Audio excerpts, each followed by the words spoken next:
agradecemos esta oportunidad que nos dan para trabajar con ustedes. Y desde luego también contarles que no es la primera vez que trabajamos con el INEM en esta tarea de tratar de llevar a cabo guías de práctica clínica. Hace más o menos 10 años hicimos un esfuerzo parecido. Entonces vamos a ver qué tal nos va en esta vez, 10 años después. Bien, lo primero que voy a hacer es, voy a presentarles algunas ideas respecto a lo que representa la guía de práctica clínica. Obviamente muchos de ustedes tienen un conocimiento bastante importante de eso, pero se trata entonces de dar una uniformidad a todo lo que tenemos sobre guía de práctica clínica. Pero hay que entender que estos procesos de confección de guía de práctica clínica han ido evolucionando. Las mismas guías han ido evolucionando y obviamente su metodología ha ido cambiando. Y ahora obviamente parecen procesos bastante, diríamos, especializados. Sin embargo, vamos a darnos cuenta que en realidad, si bien hay algunos aspectos que pueden parecer especializados, el trabajo es siempre multidisciplinario. Es de ahí la necesidad de tener equipos con diversas habilidades para poder llevar a cabo y terminar en una confección apropiada de las guías. El otro punto también, desde luego que les voy comentando ya, es que en realidad las guías clínicas y su elaboración sobre su parte. Es importante entender de que esto no concluye con la elaboración de guía de práctica clínica, sino es más bien con su utilización, con su aplicación cotidiana. Y si no llegamos a ese punto, en realidad todo el camino y todo el esfuerzo que hacemos, pues diríamos, se queda.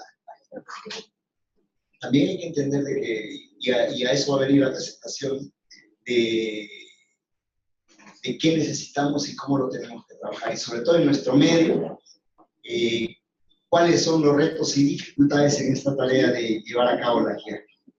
Vamos a empezar, por favor. Si pueden conseguirme un mouse para poder, pasa que estos teclados son un poco difíciles de operar, para facilitar el pasar las transparencias de ayudaría. Vamos a ver, a abrir la presentación.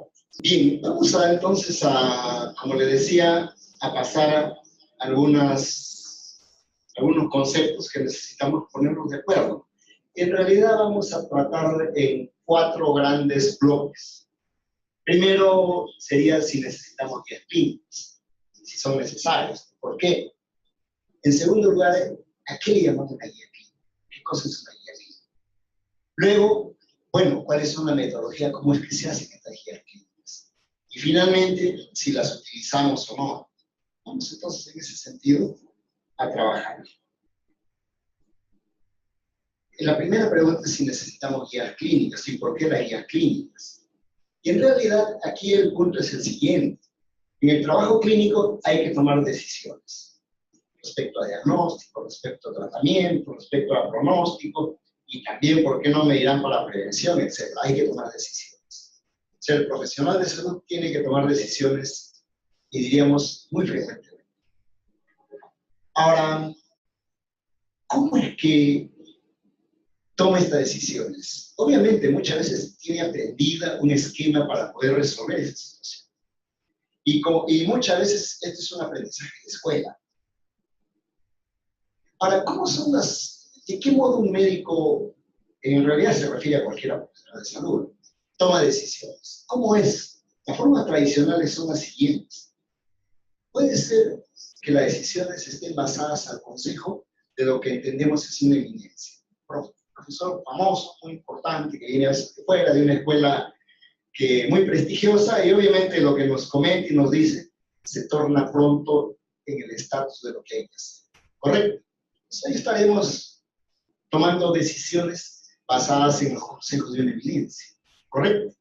Estamos entonces haciendo medicina basada en evidencia. ¿No? También podría ser que en realidad es el discurso, ¿no? Cuán vehemente, cómo nos presenta, de qué manera nos llevan a eso, a presentar lo que debemos hacer, y eso nos convence. O la elocuencia, ¿no? Muchas veces esto es muy importante y nos convence. Algunas veces también es, oiga, pero no sé qué hacer, vamos a ver por si acaso, ¿no? Basado en la providencia, diríamos. De repente esto me ayuda. Esto he escuchado que es útil y ¿por qué no lo probamos? ¿No? De repente esto funciona con este paciente. O algunas veces también decía, mira, ¿sabe qué cosa? Nada bueno, nada sirve para eso, ¿no? ¿Para qué vamos a darle? No sirve nada, ¿no? No, ¿para qué le vas a dar ese tratamiento? No sirve para nada. ¿Realmente no sirve para nada? Ahí viene la pregunta. O ahora último, basados en el nerviosismo. ¿Por qué menos nos van a reclamar? El paciente nos puede demandar, mire, y entonces si yo no hago eso, yo no le pido un examen, yo no le doy un tratamiento, de repente voy a ser presa de una demanda. Entonces, mejor por precaución hago lo que creo que debo hacer. O también ocurre en ciertas situaciones, mira, no pasa nada. ¿No? ¿Qué te preocupas? No siempre aquí no hay nunca problemas. Claro, no hay nunca problemas. Pero obviamente cuando uno empieza a trabajar en salud, ustedes saben que siempre hay situaciones, a veces no frecuentes, pero que pueden ser deleterias. Por ejemplo, pueden haber shock anafilácticos en sala de operaciones. Está descrito para algunos de los medicamentos que se utilizan. Rocuronium, que den algunos. Y obviamente hay una frecuencia con que se da. Me dirán, claro, se da uno en 5.000. Cierto, uno en 5.000, pero cuando sale, cuando viene, no estamos preparados para resolver eso. Ese es el punto. O sea, podemos tener exceso de confianza también. Gracias. Bien, frente a todo eso, pues acuérdense que irrumpió una corriente llamada medicina basada en evidencias. Siempre digo es una corriente porque me parece es una manera de ver las cosas. ¿Y qué ocurre con esta corriente? Como históricamente nos dicen, en algunos lugares del Canadá y Inglaterra apareció por la década de 70, 80. ¿Qué ocurría? Algunos clínicos de pronto se preguntaron, oiga, tú rutinariamente, mira, le pides una prueba, le haces un tratamiento, todos los días a tu paciente que pasa de visita en una sala. Y la pregunta entonces de uno de ellos fue enlistar todas las decisiones que se tomaban cotidianamente con esos pacientes. E inmediatamente a ir a verificar cuánto existe de eso investigado y diríamos conocido con investigación clínica apropiada. Y se dio cuenta porque en realidad menos de la mitad de lo que se hacía tenía un soporte real de investigación que señalaba que ese era lo más apropiado. Y ahí es que viene esta corriente de medicina basada en evidencia, que un poco reclama que para cada actividad que uno hace, para cada decisión que uno tome, tiene que haber un soporte que nos dice que eso es lo más correcto. Otro punto importante que hay que comentar es la variación de la práctica clínica, la variabilidad. De diversos modos se ha estudiado este aspecto de la variabilidad del trabajo del clínico. Claro, ustedes me dirán, oiga, si trabajo en un sistema de salud diferente, tengo que tener una práctica diferente. Probablemente pueda ser una explicación para la variabilidad. Sin embargo, no es la explicación corriente. Hay un montón de estudios al respecto, ¿no? De cuán variable es la práctica clínica de los profesionales, de los médicos. Pero en eso quiero comentarles, ¿no? La vez pasada vi un trabajo de un dentista chileno muy interesante. Le digo para que vean que cualquier profesión se da. ¿Qué hizo este señor? Necesitaba graduarse y hacer su tesis.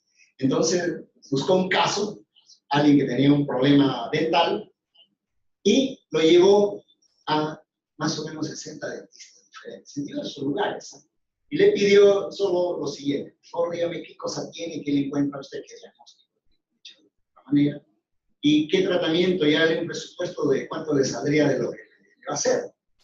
Y encontró, pues, para su sorpresa, que había una variabilidad muy grande de hacer el diagnóstico siendo el mismo paciente, por un lado, y por otro lado también los costos, que había tratamientos que él puso en ese tiempo de cerca de $200 hasta $5.000 casi. Obviamente, solo nos habla de la variabilidad. O sea, la variabilidad es un elemento importante en esta página. Ahora, por diversas razones puede haber variabilidad. Pero ese es un elemento, entonces, que hay que tener presente, ¿no? Obviamente puede ser dado por algunas condiciones de la población atendida. Miran, oiga, pero el hipertenso moreno es diferente al hipertenso chino y entonces tiene que haber cierta variabilidad en los tratamientos correctos. También podría ser en desarrollo tecnológico, ¿no? Mire, aquí yo trato con este tipo de radioterapia y en otro lugar con otro. Bueno, es otra metodología, ¿correcto? Sin embargo, muchas veces esto nos lleva a dos cosas. Al uso inapropiado de la tecnología. ¿Se utilizamos más de la cuenta o menos de la cuenta? Y un montón de situaciones podemos ver en las cuales utilizamos mucho más de la cuenta. Y a veces damos intervenciones, por un lado, que son excesivas. Por ejemplo, un problema grave que tenemos en este momento es la resistencia. Entre otras cosas, por el uso excesivo de antibaterianos. Y no me van a decir que cotidianamente no damos tratamiento excesivo para infecciones virales. Bueno, hay una práctica, diríamos, excesiva, ¿no? Inadecuada y que nos está llevando a problemas serios. Entonces ahí tenemos una práctica en la cual se da exageradamente un recurso que no debería darse. O puede ser también una situación de déficit. A esto, aparte de los datos que aquí les comento algunas anécdotas. Hace unos años, era residente en el hospital Cayetano Heredia y teníamos un paciente que necesitaba morfina, porque no había otra cosa que pueda aliviar el dolor, y le decimos, bueno, pidan morfina a la farmacia. Y la farmacia me dice, ¿sabe qué cosa? Más de 10 años que no hemos visto esos cartuchos. Esas ampollas hace más de 10 años que no hemos visto. Y le digo, ¿con qué alivio? Bueno, mire, tenemos meperidina, tenemos, bueno, otras cosas, pero morfina no tenemos. Le dije, ¿por qué? No, es que nadie quiere llevar los papeles para pedirlo y etcétera, etcétera. Nadie quería y entonces obviamente se está dando inadecuadamente un manejo de y así pueden haber un montón de situaciones en las cuales no se dan intervenciones que probablemente funcionan. ¿Correcto? Entonces, miren, se da de las dos cosas, excesos y deficiencias. ¿Qué otro hecho es? El otro hecho es que todo esto, ¿cómo llega? Llega como información a los clínicos. El clínico en realidad necesita mucha información para su ejercicio de su labor. Pero el problema que tenemos los clínicos, ¿qué cosa es? La información es excesiva. Imagínese que usted tenga que leer todos los papers, todos los ensayos clínicos de su especialidad, nada más de su especialidad. No acabaría el día se le acaba y no acaba de leer todo lo publicado. Entonces la información está apareciendo y creciendo de modo exponencial. No habría tiempo. Por más que me suscriban y pueda comprar lo que algunas revistas también son caras de suscripción, en realidad me faltaría tiempo. ¿Qué otro problema hay con la información que viene de las publicaciones? No todas tienen la misma calidad. ¿De acuerdo? Ese es otro punto. O sea, ¿cuál utilizo? ¿No? Si no toda la información tiene la misma calidad. ¿Cuál utilizo? La otra, ¿no? Traducir la información de los ensayos clínicos incluso en una recomendación concreta para los pacientes. Y aquí les cuento otro punto, ¿no? Hace unos años, cuando empezó toda esta fiebre de hacer guías clínicas, un cardiólogo se le ocurrió una idea como la siguiente, bien sencilla: comparar la guía más famosa norteamericana, la europea, etcétera, y otra más de las más famosas de ese momento, que recomendaban cómo diagnosticar y cómo tratar a los hipertensos. Y vio, para su sorpresa, que las guías eran diferentes. O sea, dijo, bueno, pues si son lugares diferentes, serán diferentes. Pero veo que algunas recomendaciones terapéuticas, por ejemplo, de inicios de tratamiento, etcétera, etcétera, eran bien diferentes. Dijo, pero ¿por qué las recomendaciones son diferentes? Los humanos somos bastante parecidos, obviamente hay cierta variabilidad que se puede tener en cuenta, pero somos bastante parecidos. Por un lado, ¿no? ¿Y cuál fue la dificultad que él notó? La siguiente, ¿no? Cuando veo las guías clínicas, todas iban a los mismos ensayos clínicos para apoyarse en ellos, ¿no? O sea, me baso en tal ensayo clínico, para esta recomendación, decía cada guía clínica, ¿no? El problema era que las guías clínicas se basaban en los mismos ensayos clínicos. Pero ¿cómo entonces, basándose en los mismos ensayos clínicos, traían recomendaciones diferentes? Obviamente, eran servicios diferentes, puede ser. Pero cuando uno analiza, ve que un problema grave que tenemos es que en realidad los ensayos clínicos son hechos por ¿quién?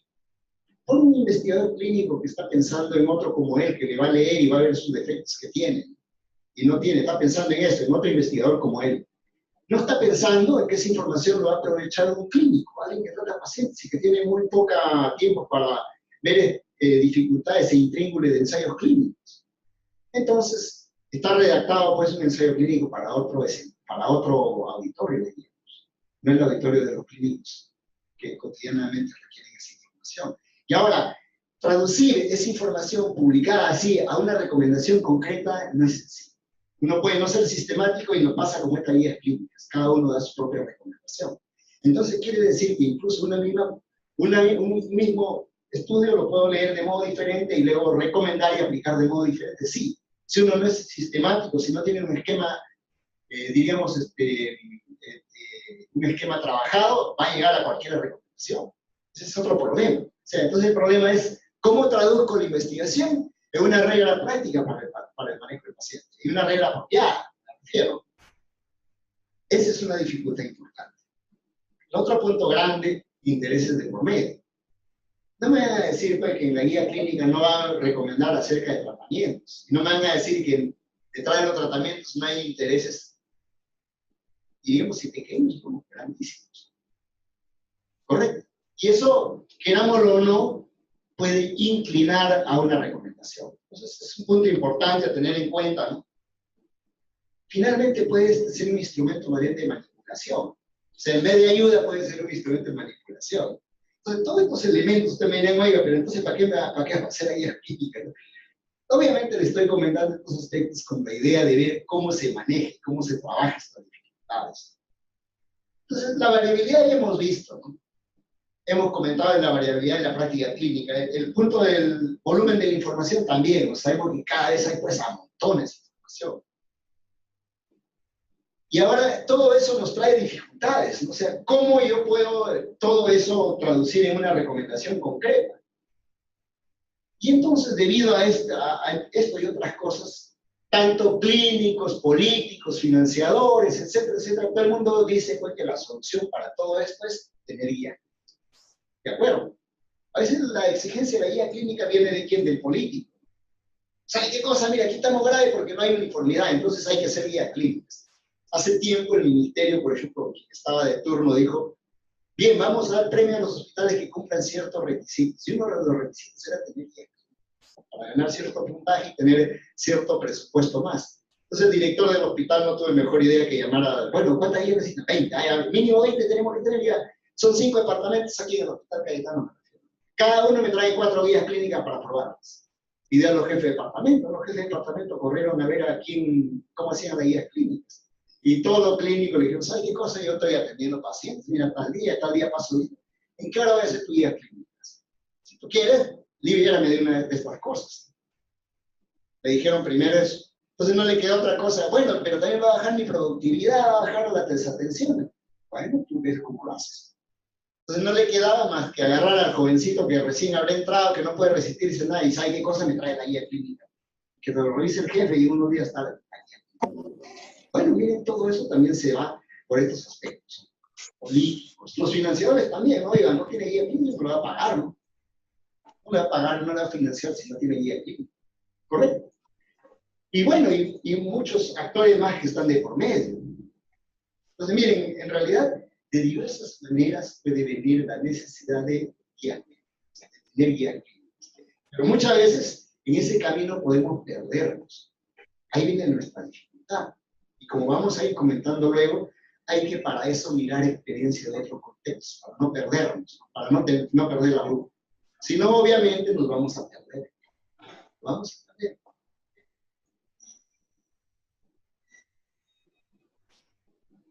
Bueno, entonces nuestra primera reflexión sería, ¿no? Las guías clínicas que constituirían una alternativa, ¿no? Para incorporar los hallazgos de la investigación a la práctica clínica. O sea, todo lo que tenemos de conocimiento actual, lo reunimos, lo sintetizamos y damos con eso las mejores recomendaciones. ¿Correcto? Bueno, parece una idea interesante, ¿no? Mira, si agarro todo lo que existe de información, de investigación, lo resumo de un modo apropiado y eso me sirve para guiarme en lo que tengo que trabajar, perfecto. Una guía clínica me va a resumir entonces toda la información disponible, va a ser una herramienta fabulosa para transmitir la investigación actual al manejo de los pacientes. ¿Correcto? Si lo vemos así, perfecto. Una guía clínica, bueno, es una herramienta entonces para poder brindar todo lo que logra la investigación a la práctica cotidiana. ¿Correcto? Siendo así, nos parecería fabuloso. Una herramienta que me permite sintetizar toda la información disponible y aplicarla para la atención de los pacientes. Perfecto. Podría haber otras alternativas, el mejoramiento continuo, la educación profesional continua, de tal manera que yo del conocimiento también lo tenemos todos los días actualizado. La guía no sería la única alternativa. Digo esto en realidad solo con el hecho de ver que esto sería una herramienta, pero no es la única, para poder tener el conocimiento actual disponible a la atención de los pacientes. Bien, vamos a la segunda parte que les había comentado. La segunda parte es, ¿y qué cosa? Bueno, ¿qué es una guía clínica? ¿A qué le llamamos guía clínica? Todos, me imagino, tienen una idea y algunos de repente mejor que yo respecto a lo que constituye una guía clínica. Pero entonces, ¿qué cosa es una guía clínica? Sería nuestra pregunta. Aquí lo único que vamos a hacer es traer una de las definiciones iniciales. Bueno, aquí ponemos una de ellas, de este Instituto de Medicina de Estados Unidos, ¿no? Que es uno de los que ha trabajado bastante en esto de la guía clínica. Si no dice qué cosa, son documentos informativos que incluyen recomendaciones dirigidas, ¿no? Direccionadas, para optimizar la atención de los pacientes, o cuidado de los pacientes. ¿En base a qué? En base a una revisión sistemática de la evidencia. O sea, esto de la evidencia, pues, es toda la investigación disponible, ¿no? Y la evaluación de los beneficios y daños de las distintas opciones que se tienen, ¿no? Para la atención. Se refiere a cualquiera de las intervenciones o decisiones que hay que tomar. No se refiere ni a solo a diagnóstico, ni solo a tratamiento, sino a cualquiera de estas decisiones que uno quiere tomar. Bueno, estos expertos así lo definieron a una guía clínica. Mire, algunos comentarios son los siguientes, ¿no? En realidad, en primer lugar, recomendaciones. Ese es el punto. Una guía clínica usualmente es un conjunto de recomendaciones. Recomendaciones, no prescripciones. ¿Está bien? Es una distinción muy importante que hay que hacer. Recomendaciones. Aquí es la definición más tradicional que aparece usualmente en todos los textos. Esta es un poquito más antigua, del mismo grupo, ¿no? Pero de 1992, la anterior fue 2011.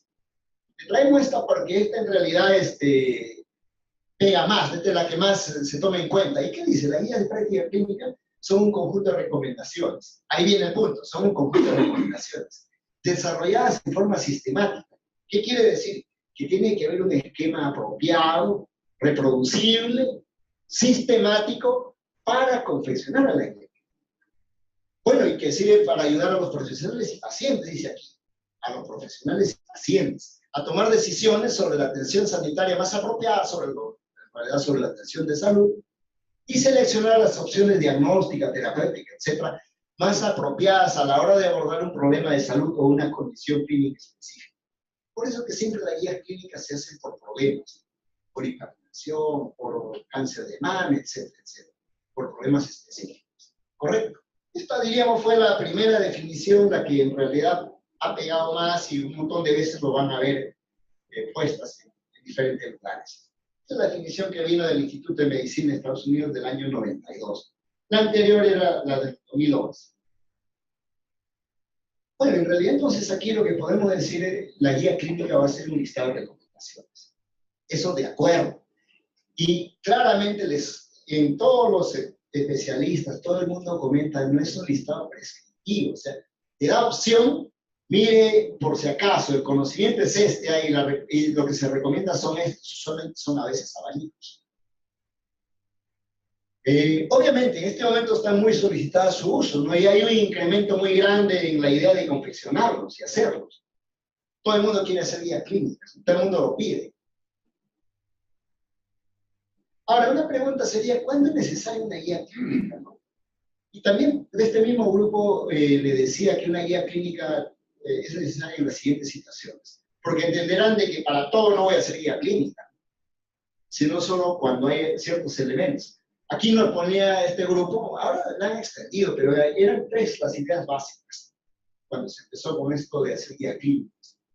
Un problema muy común, en primer lugar, o sea, algo muy frecuente, porque todo el mundo debería saber cómo hacer la mejor atención para esa condición, porque es muy frecuente, o tiene costos importantes a la institución o al sistema de salud.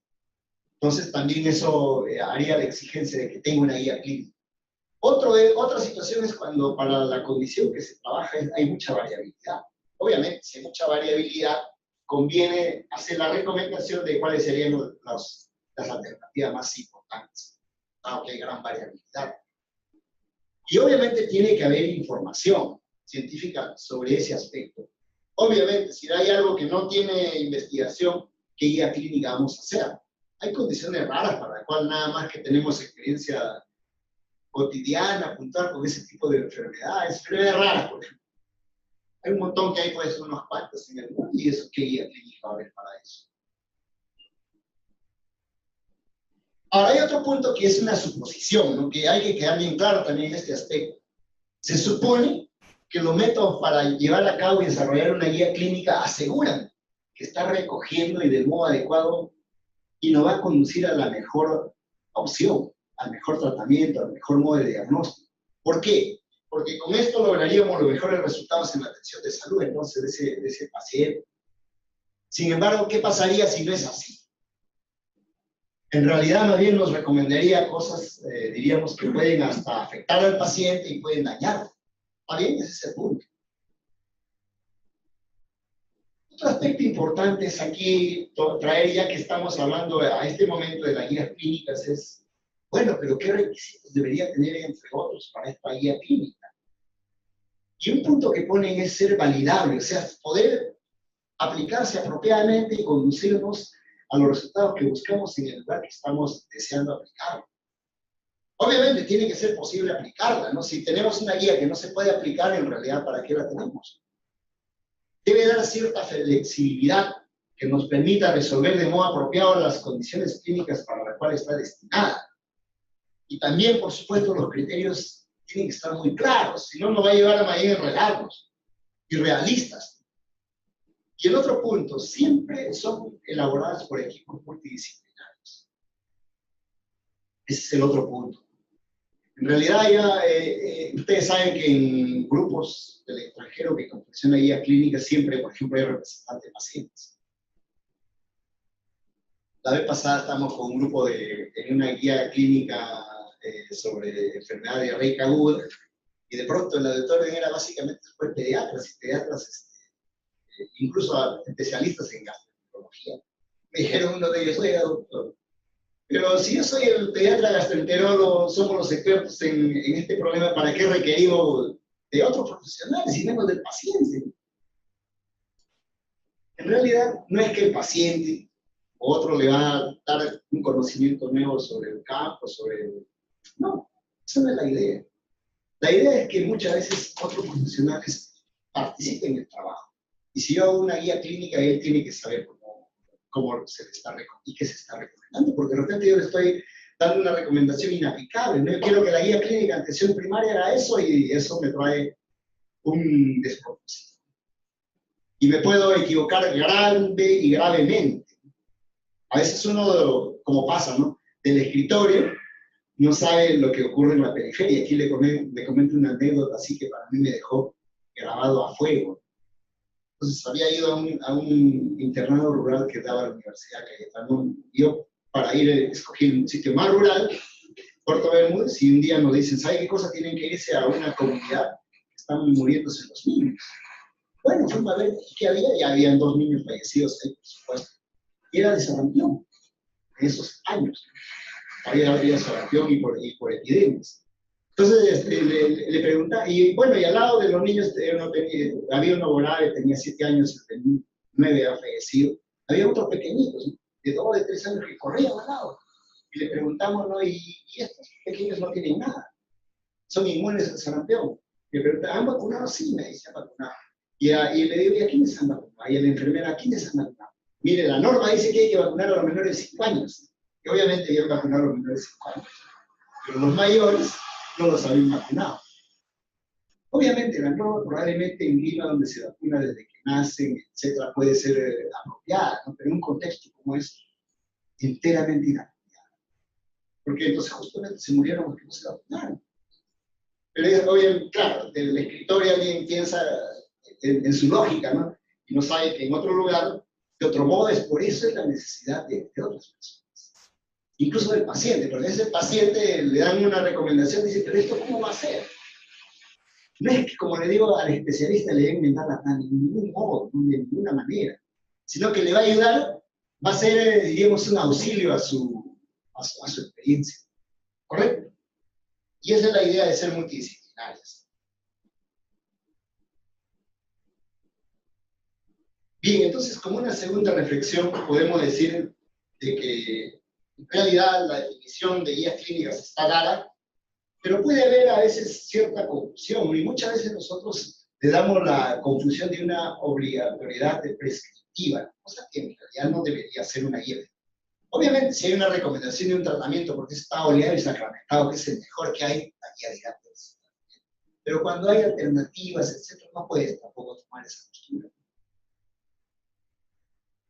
Hay que distinguirlo de algunos protocolos prescriptivos que algunas veces hacemos. ¿Por qué? Porque yo quiero un protocolo de cómo tomar un electrocardiograma, entonces ahí sí puedo tener los plazos y los pasos muy apropiados. O cómo voy a tener que hacer cierto proceso que más o menos está estructurado. Bueno, ahí recomendaré de un modo prescriptivo que hay que hacer. La tercera pregunta: ¿cómo se confeccionan las guías clínicas? Simplemente le voy a ir comentando algunos aspectos, porque ustedes me dirán, oye, yo he estado participando, ya he participado en un esfuerzo de hacer guías clínicas, etc. El primer punto que les quiero decir es quién es el autor de la guía clínica. Mire, una guía clínica puede ser de un autor único, ¿no? Como la guía que le comentaba de hace un tiempo era el médico más joven que había entrado a la institución, dado que le habían pedido que haga clínica y el único que tenía posibilidad de que pueda hacer, le habían hecho que haga, no era el autor único. Y eso pasa como una opinión de un experto. A veces también hay un experto famoso y dice, yo hago la guía clínica.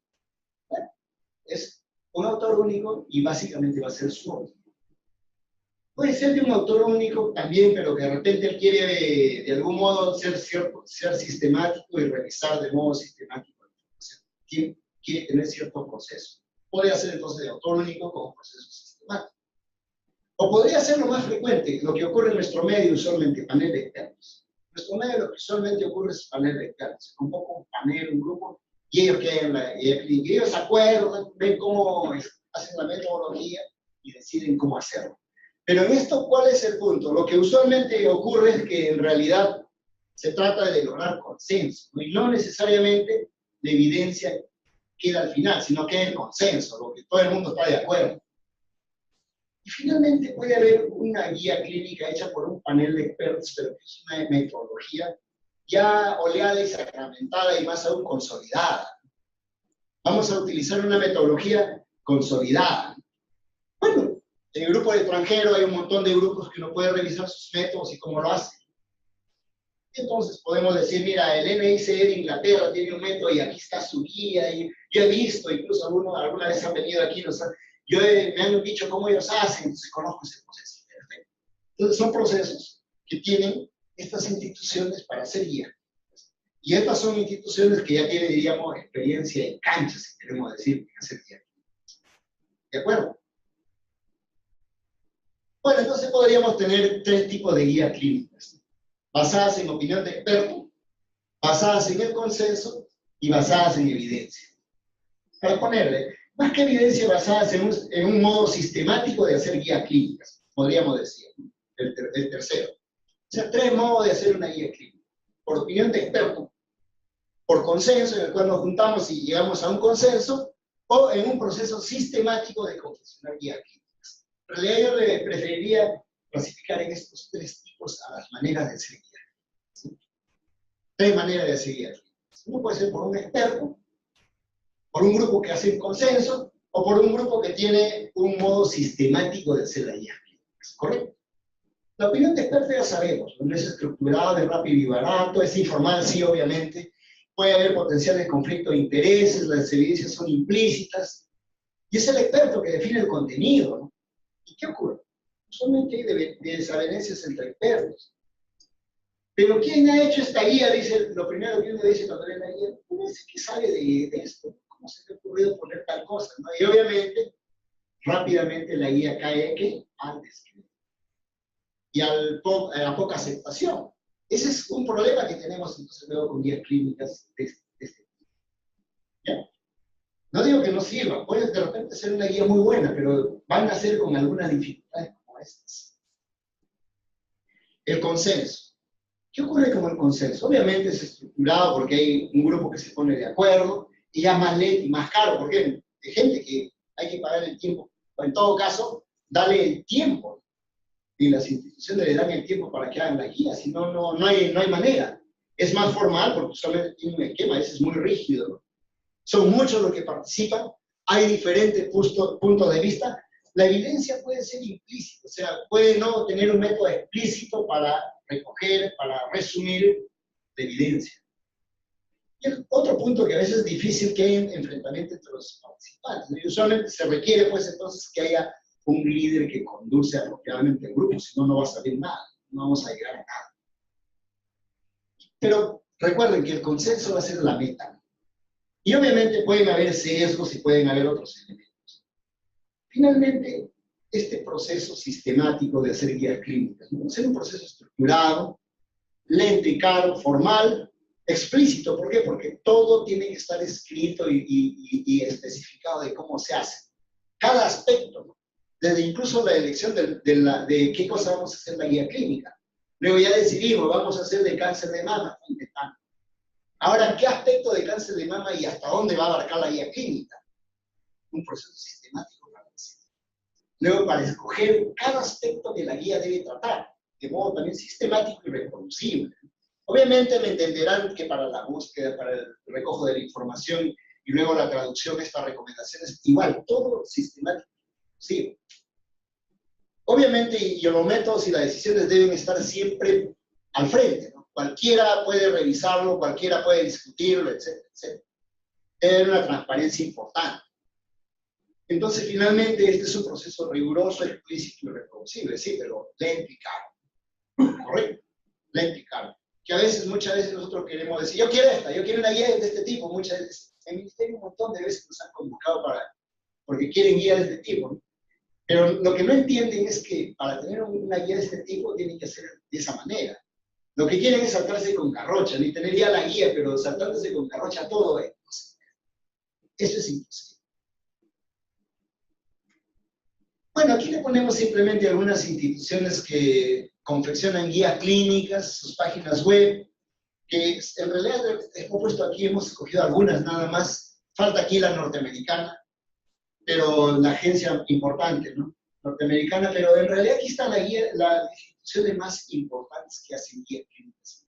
Miren, claro, la primera, casi todo el mundo reconoce a esta inglesa, el NICE, la escocesa, el CIN, y otras, la neozelandesa, la australiana, la norteamericana y otras más que pueden haber. Usted miren, oiga, no me está diciendo la ¿cómo se llama? SCN, o etcétera. Bueno, entonces la pregunta es cómo se hace una guía clínica. De un modo muy resumido, obviamente no hay un proceso universal que todo el mundo diga así lo hacen todos. Hay varios procesos, muchos ya sistematizados. Por ejemplo, este del NIC de Inglaterra, podemos dar una mirada muy rápida para con ellos mirar cómo tienen estos procesos. ¿Cómo se trabaja en el Perú? Aquí viene antes de pasar al punto de cómo se hace fuera, que hemos trabajado en el Perú. Y luego vamos a incluso mirar un poquito, porque al final tenemos que tomar en cuenta lo que tenemos nosotros, ¿no? Y nuestras normas y todo eso, esto de la Convención de la Guía Clínica. ¿Cómo se ha trabajado? Con varios defectos, diríamos. Miren, en muchos lugares, ustedes me dirán Inglaterra, etcétera, es una institución centralizada la que hace la guía. El gobierno, quien sea quien le corresponde, dice, mira, ¿saben qué cosa? Así nos vamos a organizar para la guía clínica si es una institución. ¿Correcto? La que lleva la batuta en todo eso. Obviamente, no quiere decir que no participa todo el mundo, va a depender de la guía clínica, participa todo el mundo. Pero usualmente es una institución, ¿para qué? Para que sea ella la que le dé el sello.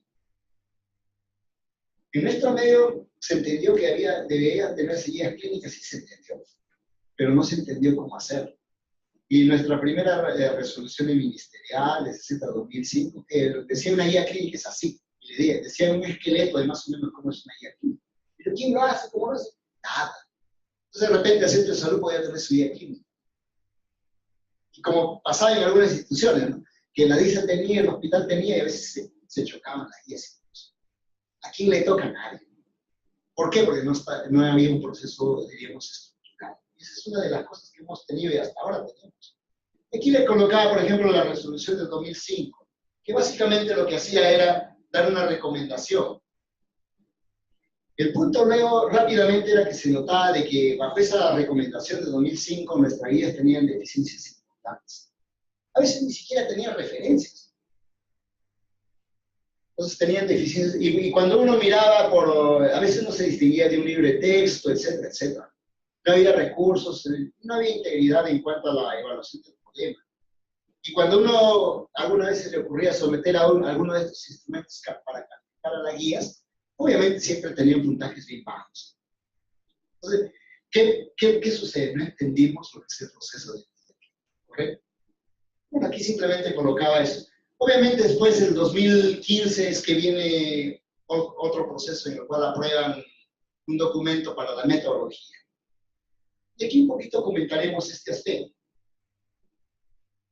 Y, bueno, en este aspecto considere este documento una introducción o una fase preparatoria, con una formulación ahora de la guía, ya, o sea, decidir ya se decidió qué condiciones se va a hacer, decidir cómo va a hacerse la búsqueda, ya luego el mismo desarrollo de la guía, ¿no? La confección, la redacción, la validación, implementación y actualización. Se entiende de que implementación porque son procesos que a veces se olvidan. No, uno no, hace la guía, pero no tiene el proceso de cómo lo va a llevar a cabo para que se utilice. Y finalmente, ¿cómo va a ser el proceso de actualización? Porque una guía clínica entienda de que puede ir cambiando en el tiempo, no hay que actualizar. O sea, dependiendo de las áreas de conocimiento, se puede desactualizar muy rápido una guía clínica. ¿Correcto? Entonces, en la etapa preparatoria, por ejemplo, priorización, delimitación de la guía de práctica clínica, esto es un punto muy importante. Porque obviamente entenderán de que hay un montón de aspectos que hay que hacer guía clínica. ¿De acuerdo? Hay diversos aspectos que uno puede llevar a cabo para hacer guía clínica. Miran, yo necesito para esto y para lo otro guía clínicas. Pero hay que decidir cuáles. ¿Cómo se decide? ¿Quién decide cuáles? Ahí viene toda la dificultad. Una vez que uno decidió, obviamente debe constituir un grupo que va a tener a cargo la elaboración. Aquí vamos a ver las dificultades del grupo. ¿Por qué? Porque en realidad si no tenemos un grupo apropiado que va a darle el trabajo grande, que luego tiene que tener cierta solvencia para poder, diríamos, presentarle a todos y a todo el mundo decir que esa es la guía y esa es la recomendación más apropiada para la institución o para el país. Si el grupo no tiene esa solvencia, igual no le va a dar. Bueno, y un punto importante en todo esto es declarar el conflicto de intereses, ¿no? En todo el mundo se pide pues que quien confeccione una guía tiene que claramente declarar qué conflicto de intereses tiene o no los tiene en todo caso. ¿Qué guía es hacer la pregunta, ¿no? ¿Quién lo hace? Y el conflicto de intereses serían estas preguntas a este aspecto, ¿no? En la segunda parte, donde sería la formulación de la guía clínica, obviamente se definen los alcances y objetivos, o sea, hasta dónde va a tocar y qué no va a tocar la guía clínica. Y tener toda la lista de aspectos más relevantes que la guía clínica debe recomendar. Ahora, ¿cuáles son los más relevantes? Es toda una tarea y todo un trabajo de decidir. La guía clínica no tiene que tocar todo, absolutamente todo, no va a poder, sino los elementos más importantes y cruciales. Y en un momento esto tiene que, a todos quedarle muy claro, ¿no? De cuál va a ser, y por eso aquí le pone incluso la socialización, o sea, que se quede claro de cuál va a ser el objetivo, alcances, incluso las preguntas concretas que la guía va a orientar. Y obviamente se toma en cuenta ahí la condición clínica, usualmente para decir, de acuerdo a la historia natural y de acuerdo a lo que queremos cambiar, los hechos relevantes en esta condición clínica son estos, diagnósticos, pacientes, que abarca sobre qué debe recomendar y qué alcances y hasta dónde debe llegar. ¿Correcto? Aquí simplemente se está colocando, esto voy a pasar, eran recomendaciones y un poco tener en cuenta historia natural de algunas enfermedades. Entonces, cuando estamos en el momento de la preparación de la guía clínica, ¿qué guía clínica vamos a hacer? ¿Quién lo hace? Ya habíamos dicho un momento esto, pero la pregunta es importante desde el inicio. El otro punto importante es la búsqueda y evaluación. Bueno, yo ya decidí que necesito una guía clínica y necesito determinados aspectos. ¿Y ahora qué hago? Hago la guía clínica, puede ser una de esas. O sea, empiezo a hacer la guía clínica de nuevo, puede ser. Pero debemos entender que es un proceso grande, ¿no? A veces otro dice, no, voy a adaptar una guía clínica. Y en ese caso, si quiero hacer eso, voy a buscar guías clínicas existentes para la condición que yo de antemano quiero guiar. Voy a buscar de un modo sistemático las guías, luego agarraré y miraré dos cosas en las guías estas que yo tengo. Si la guía me permite y es concordante con lo que yo estoy buscando, los alcances, los objetivos que yo quiero para mi guía. Si tiene todo eso, a buena hora. Pero si es una guía que no tiene eso, ya veo que tiene una dificultad grande, no me va a servir. Y el otro punto es, tengo que evaluar qué calidad es esta guía clínica, porque de repente me cae como anillo al dedo para lo que yo necesito, pero la calidad es deficiente. Entonces, esa guía no podría tomar así como está. Entonces tengo que hacer procesos de evaluación.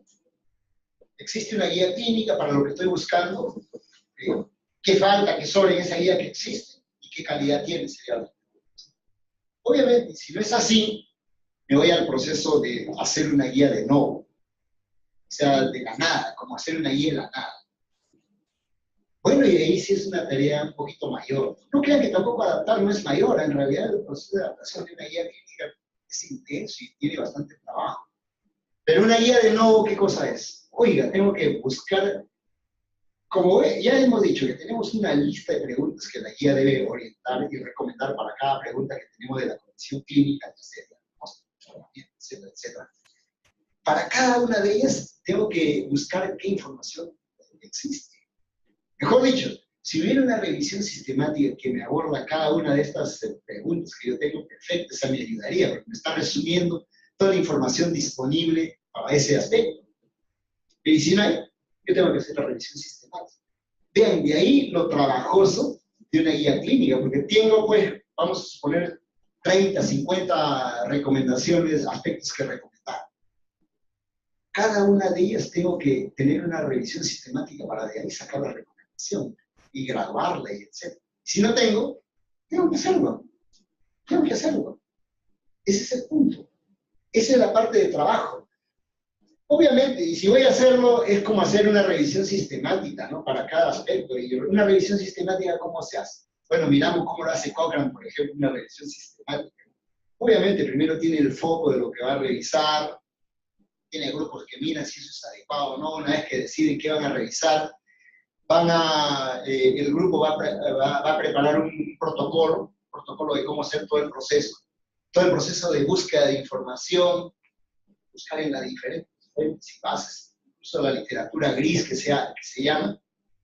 Una vez identificada toda la literatura, va a haber un proceso de selección, de calificación y selección, ¿no? ¿Qué literatura se toma en cuenta y qué no se toma en cuenta? Obviamente voy a calificar qué tan buena es y qué tan buena no lo es, y para eso decidir si lo ingreso o no lo ingreso como información relevante. Una vez que decidí con qué me quedo, tengo que recoger y sistemáticamente extraer la información de cada una de ellas. ¿Qué me dice cada una de estas informaciones? Y eso, si es posible, si los datos me dan, hacer como un resumen estadístico de eso, lo que se llama el metaanálisis, como un resumen estadístico. Y tengo una sola recomendación. O si no, a modo redactado. Y esto revisado por gente que conoce, vaya, esto así es una revisión sistemática. Entonces yo tendría que hacer para cada uno de los campos que no tengo, o preguntas que no tengo, tendría que hacer eso. Y ya verán entonces de que eso obviamente me trae una dificultad grande de trabajo. Bueno, entonces de repente uno ha decidido hacer una guía clínica de nuevo, ¿no? Pero sí debe ser claro en qué le espera de trabajo. Y obviamente para eso yo requiero ¿qué cosa? Gente que pueda hacer el trabajo. Gente que conozca de eso y que pueda hacer el trabajo. Bueno, todos nos podemos capacitar y conocer y trabajar en ese punto, no hay ningún problema. Pero el trabajo también, no es que eso aparece así, porque sí, no hay todo un trabajo grande que hacer. ¿De acuerdo? Y si es trabajo, cuesta. Ese es el otro punto. Bueno, aquí está un poco cómo es que esa pregunta que le llaman con esta mnemotécnica de pico paciente, intervención, comparación, resultados, uno puede ver todo el proceso de búsqueda y de síntesis que va a tener en información. Y todo de una manera sistemática y reproducible. ¿Correcto? Bueno, entonces una vez que ya tenemos o vamos a adaptar la información, tendremos que confeccionar una matriz con las preguntas, tener la estrategia de búsqueda, las actualizaciones de la búsqueda, ver cuál es el cuerpo de la evidencia, o sea, qué en realidad luego es lo que existe. Y finalmente vamos a ir viendo y vamos a ver de qué manera esta recomendación, esta información se traduce en recomendaciones que pueden ser aplicables. ¿Correcto? Aquí tenemos un proceso de adaptación de una institución que se llama ADAPT. En realidad, diríamos, en este momento hay propuestas de cómo deben hacerse las adaptaciones. Se supone que son de grupos que conocen un poco de esto, pero en realidad no hay ninguna, diríamos, que uno diga, esa es la propuesta que debo de hacerla. Finalmente, ya sea adaptada o ya sea de nuevo, voy a tener un documento que le llamo la guía. Voy a tener un documento que... Y obviamente tengo que redactarla de modo apropiado en el formato que a mí me dice. Y una vez que tenemos, que todo el equipo prepara el formato o el borrador de la guía clínica, hay que revisarlo. Siempre hay que revisar. Y tiene que haber usualmente el grupo externo al que hemos confeccionado en revisar la guía. ¿Por qué? Porque a veces se nos pasa. Hay tantas cosas que a veces se pasan. Entonces tiene que haber un grupo externo que revise, pueda ayudar. Finalmente, pues habrá ya un borrador de guía clínica y la revisión externa.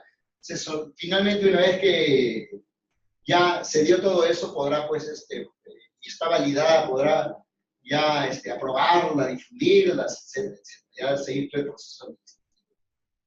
Finalmente hay que implementarla, hay que ver cómo se trabaja con esto, evaluar la utilidad y cómo se aplica, monitorizarla, supervisarla y también tener un plan de actualización.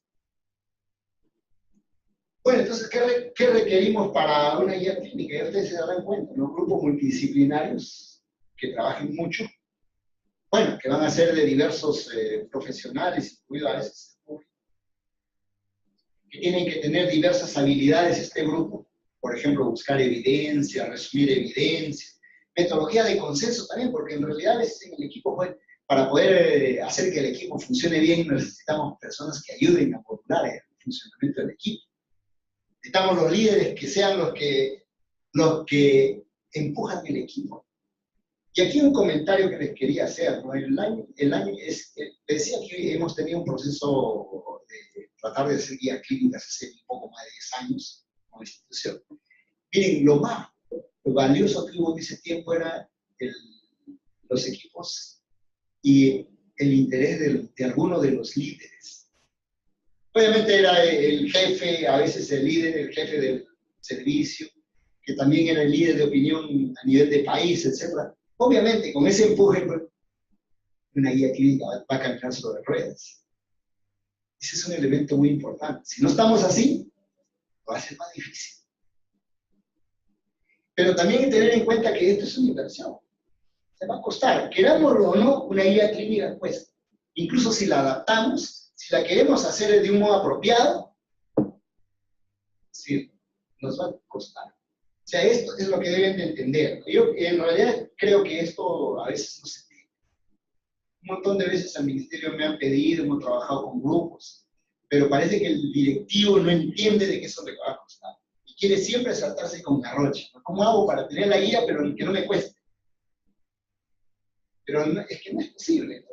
O sea, eso me está pidiendo algo que es ilógico. No es posible.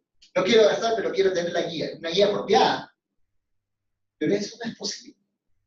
O sea, no, algo tan sencillo como eso no es entendible, ¿no? A veces el funcionario, ya quiero que me caiga, no, yo quiero en un mes que me tenga la guía aquí, ¿no? La vez pasada hay un grupo nuevo que yo entraba al Ministerio de todo eso, querían en 6 semanas tener guías clínicas.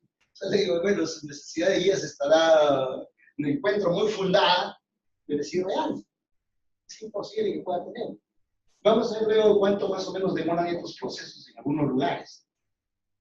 Miren, aquí le decía eso. En promedio, más o menos, esto es puesto para Inglaterra, para Reino Unido, entre que se conforme el grupo, se decide la parte inicial, pasa 6 meses. ya decidido, ¿eh? Ya para hacer la guía, pasa 6 meses. En el trabajo de revisar la literatura, de hacer las revisiones sistemáticas, etc., pasa 1 año solo. Pasa 1 año. Luego hay que revisarla con los expertos, etcétera, etcétera, pasa 9 meses. Y finalmente, para publicarla, difundirla, unos 3 meses. Oye, pero ¿por qué me pone 3 meses? Me dice usted. Lo que pasa es que muchas veces la guía clínica, como lo hacen los ingleses, tiene hasta 3 versiones. La versión full, que son 400, 500 páginas, donde está todo. La versión que se publica en el British Medical, que son 10, 15 páginas. Y la versión para el paciente. Y hacer eso no es sencillo. Tengo que tener gente entrenada en poder comunicar apropiadamente. Si no, la guía para el paciente, más bien se va a asustar el paciente, en vez de ayudarlo. ¿Correcto? Entonces, miren, en realidad, en tiempo usualmente es cerca de 2 años. Estas instituciones que hacen guías clínicas, que se han tomado de tiempo, ellos los han publicado, es más o menos un promedio de 2 años. Y de costos nunca lo dicen sus costos. O sea, nadie pone sus costos, ¿no? Pero sí entenderán de que hay mucho esfuerzo y obviamente se traducen costos.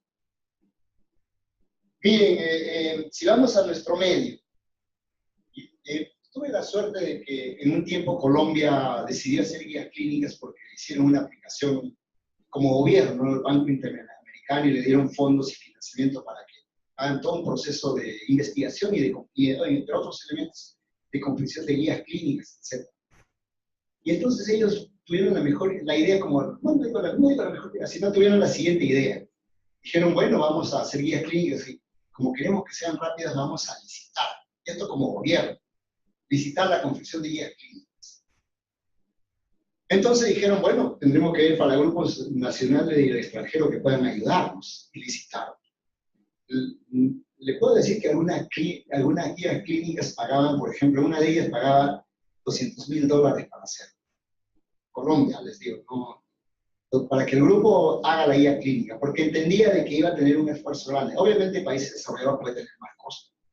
Claro, le estoy diciendo de alguna de las más caras, había de menos también. Pero les digo, por ejemplo, para que vean algún aspecto de costo que habían puesto para que sea atractivo y que instituciones se presenten a hacer una guía. ¿De acuerdo? Entonces, una guía clínica va a costarles. Es claro que la institución, y por eso que todos deben estar claros en lo que quieren. Si no estamos claros en lo que quieren, le digo, no, simplemente no vamos a entender el proceso y no nos va a ir. Obviamente, se supone que entonces hay que evaluar una guía clínica. Ustedes conocen bien que hay un montón de instrumentos para evaluar guías clínicas. Y todo el mundo conoce este AGRI, ¿no? Pero hay que entender que el AGRI sí es un instrumento para calificar, pero más califica el proceso.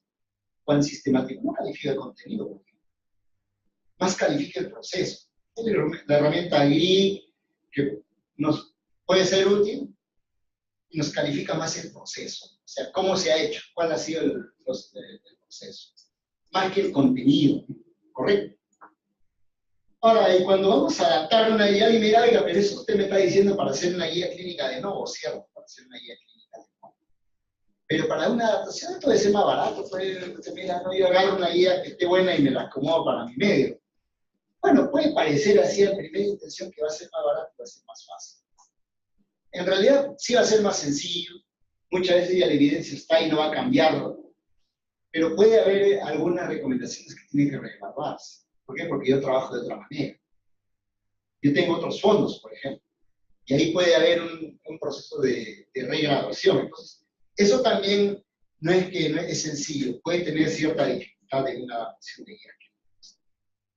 Para eso yo requiero igual un equipo que pueda hacer la adaptación. Voy a buscar la guía clínica, todo lo que hemos visto en la GRI, ver cómo la aplico, ver qué le falta. Importante, ¿no? Cuando utilicemos una guía clínica y queremos adaptar, hay que ver los permisos para uso. ¿Por qué? Porque en realidad no es que yo me agarre, ya está publicado y lo adapte. Bueno, mejor es para ser formal y todo eso, los permisos. Les comento una anécdota interesante. En un tiempo habíamos conversado, bueno, el Salud decidió de pronto, así porque sí, que las guías iban a ser la solución a estos problemas. Que era una institución y el IETS, y entonces, pues, para hacer guías clínicas. Y ¿Qué cosa dijeron? Bueno, miren, pero ¿por qué? En un grupo de ellos dijo, lo más fácil es de repente le pedimos a los expertos que hacen guías clínicas que nos los hagan.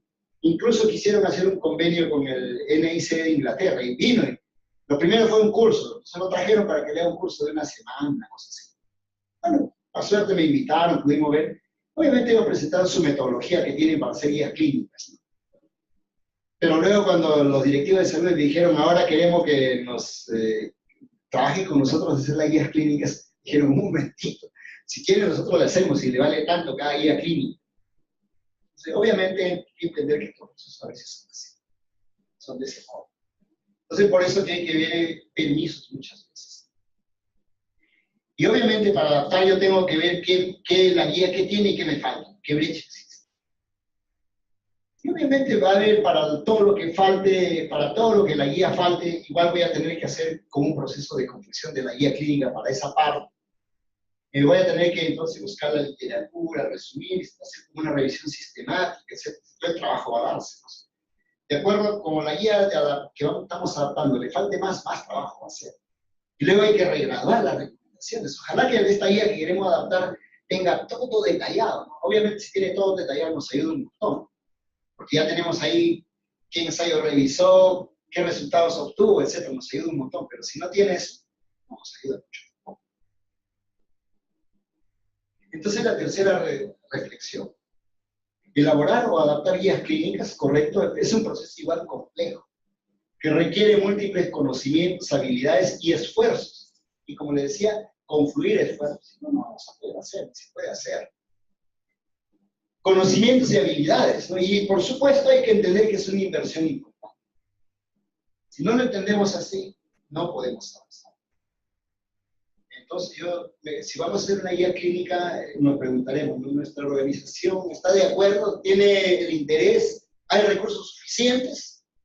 Yo siempre le digo, no, piénsenlo 2 veces antes de empezar. Si no, de repente no va a funcionar muy bien, que digamos. El otro punto, ya la otra parte. Y bueno, y si utilizan las guías clínicas, corrientemente las utilizamos, ¿se han implementado, funcionan? Esa sería la cuarta pregunta. En realidad una guía clínica no es que puede ser perfecta para nuestro medio, gasté millones o miles para hacerlo, y no se usa. Y no se usa. ¿Por qué no se usa una guía clínica? Por un montón de razones. No sé, la guía clínica no se implementa sola, no tengo que tener estrategias efectivas para implementarse. ¿De acuerdo? En la implementación, en realidad, esa es una de las tareas grandes. Para algunos es la mitad del trabajo. O sea, la implementación es la mitad del trabajo. Hacer la guía clínica es la mitad y el resto es la mitad. Bueno, le digo, de repente es una exageración, pero así lo ponen algunos. Es la mitad del trabajo. Para entender un poco entonces que esto requiere mucho esfuerzo. Y obviamente a veces me dicen, pero yo voy a agarrar y sacar un documento que diga quien no usa lo sanciona y lo voto de la institución. Eso no va a servir para mucho. Es como todos los decretos que tenemos a veces de nuestro gobierno. Prohíbe, etcétera, pero si no hay manera de hacer cumplir, etcétera, ni modo. Por ejemplo, ¿no? Le digo uno así, la prescripción, la dispensación de medicamentos con receta en las farmacias locales. Eso es una letra muerta en nuestro país. Claro, no quiero que lo tomen mal, pero es así. Hay un montón de letras muertas. Eso, si es letra muerta, nada así. Y puedo yo sacar documentos y todo eso. Ah, no, pero yo lo sanciono y lo voto, etc. No sirve mucho. En realidad tengo que tener estrategias para yo poder implementar de modo apropiado. ¿Y qué estrategias hay? Una guía clínica, desde luego, va a someter a un cambio a la institución, quieranlo o no. Entonces tenemos que estar con una institución para poder llevar a cabo ese cambio. Y todo cambio no es sencillo. Todos nosotros, los médicos, decimos, pero si yo soy el líder de opinión, el líder de cambio, pero a ver, cámbiate de trabajo de un día al otro. Cámbiate de tu dieta nada más. No se puede. Entonces, el cambio a todos nos genera qué cosa, inestabilidad, preocupación. Y siempre del modo a que hemos llegado va a ser el más adecuado y favorable. Entonces los cambios son difíciles. Los cambios necesitan otros elementos más que conocimiento. Todo el mundo sabe que fumar es dañino, pero igual sigue fumando. Entonces, En realidad le digo porque son parte de conducta humana. Y obviamente, entonces, para hacer estos cambios requerimos elementos que nos permitan adecuadamente fomentar que se pueda hacer el cambio. Y por ejemplo, las estrategias como que sea el líder de opinión el que convence a todo el mundo de utilizar la guía clínica y otras más son apropiadas. Tengo que tener a veces diversas estrategias, no una sola, para permitirme que se utilice la guía clínica, que se aplique la guía clínica. Entonces la implementación, pues, en realidad es una tarea bien grande. Y mucho de esto en realidad es investigación actual, ¿no? Porque no hay una manera única de implementarlo. En realidad hay varios aspectos que nos permiten lograr el cambio, pero el cambio no pasa por decir usen las guías clínicas, no pasa por decir que esta es la mejor guía clínica, nada más no pasa. Pasa por otros, trabajar otros. Entonces la cuarta reflexión podríamos decir, si bien creemos que una guía clínica nos va a ser útil para nuestros procesos, y vamos a suponer que la tenemos, el implementarla en realidad es toda una tarea, y hay que tener entonces una estrategia para poder implementar de modo apropiado. Y no hay receta única, ¿no? En realidad en cada institución de repente el modo de implementar es otro. Y entonces, a modo de conclusión, pues las guías clínicas van a ser herramientas útiles, nos permiten, como algunos pensamos, resumir el mejor conocimiento que hay para sacar de ahí una recomendación que nos ayude a dar la mejor atención. Sin embargo, pues, a pesar de un tiempo que se quiere trabajar en nuestro medio, en realidad necesitamos mirarlo de un modo apropiado para que ésta puedan al final ser guías de buena calidad y pueden ayudarnos en estas mejoras que queremos. Y la guía no se implementa solas, ¿correcto? Bien, entonces hasta aquí le traía una presentación inicial de este punto. Ya dejaríamos abierto en algunas preguntas, comentarios, para luego seguir con otros temas.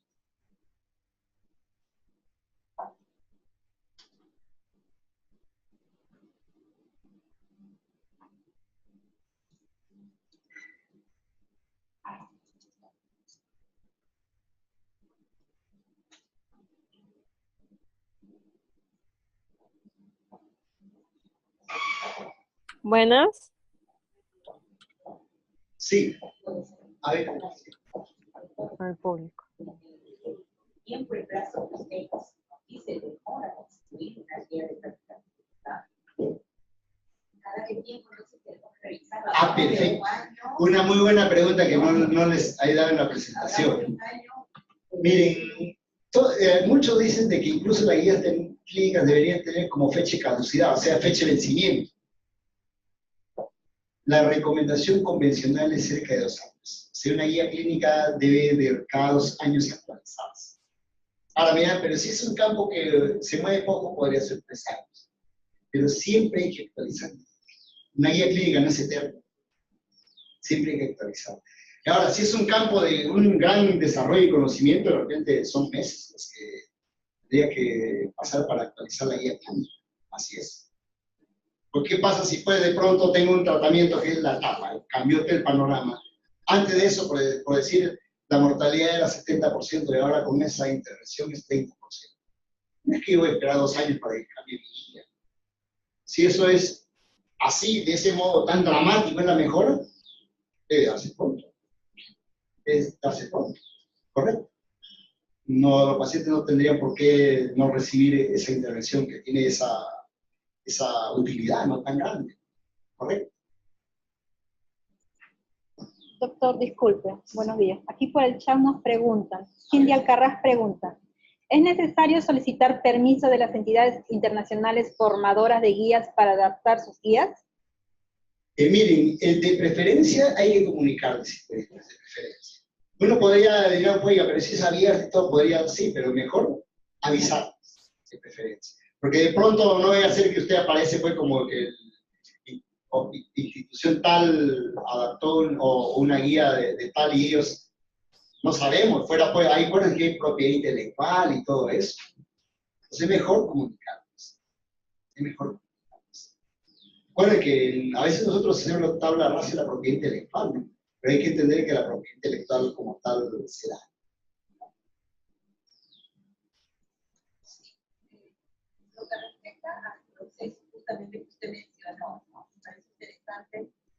a veces en la fase de programación de estas actividades incluirlo obviamente en la programación de la organización. Es básico conocer estos procesos, porque si no, lamentablemente a veces suponen elaborar guías 25 o 30 cuando no saben o desconocen todo el proceso, y al final no terminamos haciendo, ¿no?, la guía, porque obviamente no van a saber. En ese contexto, usted recomienda que se plantee cada una de estas fases en determinado ejercicio del año. Por ejemplo, si es de nuevo, tendría que empezar por la etapa o por la fase 1 y 2 y al siguiente año continuar. No, mire, en realidad creo yo que el elemento más importante es que hay una claridad desde la cabeza, desde quien tiene que ver los aspectos políticos más importantes. Si eso no está claro, vamos a pensar. Te digo por experiencia, hay un montón de veces, y luego les voy a presentar algunas de las cosas que hemos ido locales, ¿no? Tenía aquí unas presentaciones, algunos aspectos más de comentarios para eso, de por qué tenemos dificultades en nuestro país. Sí, doctor.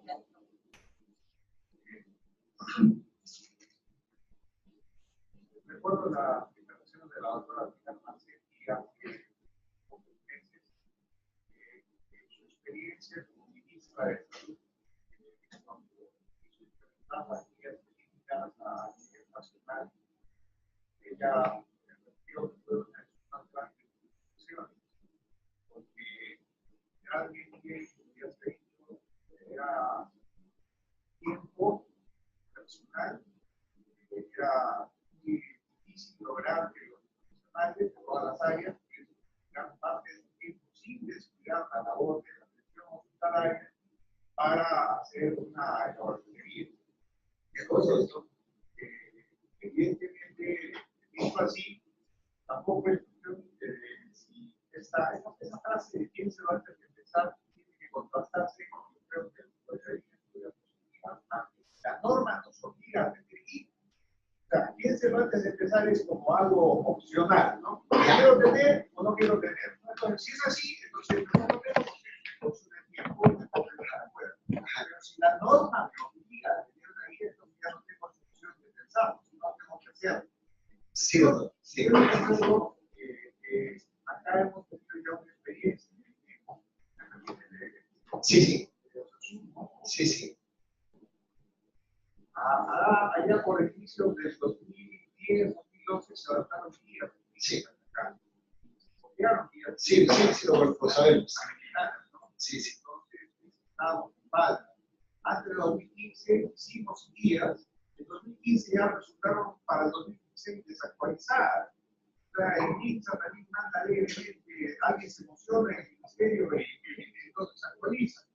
Y ahora nos ponen una serie de condiciones que es correcto, hay que hacer esas guías, pero cada establecimiento de salud debe tener su guía, es una pregunta. Es decir, el Hospital Santa Rosa, su guía; el Hospital Baiza, su guía; el Hospital de Mayo, su guía; el Hospital de Magallanes, su guía; el Hospital de Amena, por Dios, o sea, ¿dónde está el excelente rector?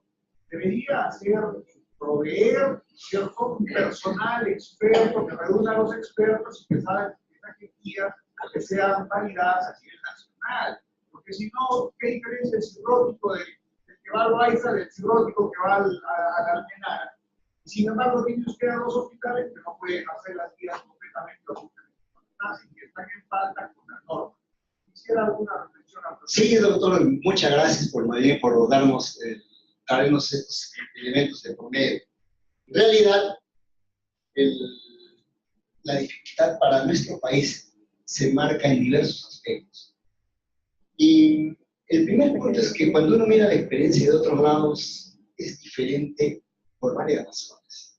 Podemos ver de repente experiencias cercanas a nosotros: Chile, Argentina, Colombia. Y luego podemos contrastar contra los países más desarrollados. En los países más desarrollados lo que usualmente sucede es que es una institución. Es la que tiene que llevar, no, como le digo, no es que deja de lado, no. Si es una guía de cáncer, por ejemplo, obviamente entra el instituto, tendrían que entrar todas las otras instituciones que de modo importante trabajan en esto. y con ellos lleva a cabo el proceso. Y además aún, como esto lleva esfuerzos y recursos, es entonces ese instituto que solvente esos gastos. A veces contratan a los profesionales, o a veces los destacan de las otras instituciones y son los que trabajan, pero obviamente ahí está entonces los recursos. Bien, entonces miren, en muchos lugares el trabajo de una guía es centralizado, es una institución central la que hace, los países desarrollados. ¿Qué ha pasado en países cercanos a nosotros? Los chilenos, por ejemplo. En inicio también empezaron a hacer guías por todo lado, pero luego con algunas de las políticas que tuvieron, se dieron cuenta que tenían que tener guías nacionales. Ellos tuvieron una política que le llamaron el plan AUGE. Con esto que escogían las condiciones que de alguna manera el Estado garantizaba, que puedan ser tratados adecuadamente en el país. Inician unas 20 nada más. 20 condiciones clínicas que el Estado garantizaba. ¿Y garantizaba qué significaba? Que si se atendía en un privado, el privado le tenía exigencias que la atienda de determinada manera. Y si era público, igual el público tenía que tratarlo de la misma manera. Pero rápidamente se dieron cuenta de cómo le dicen cuál es la misma manera. Entonces la solución para esto era una guía clínica.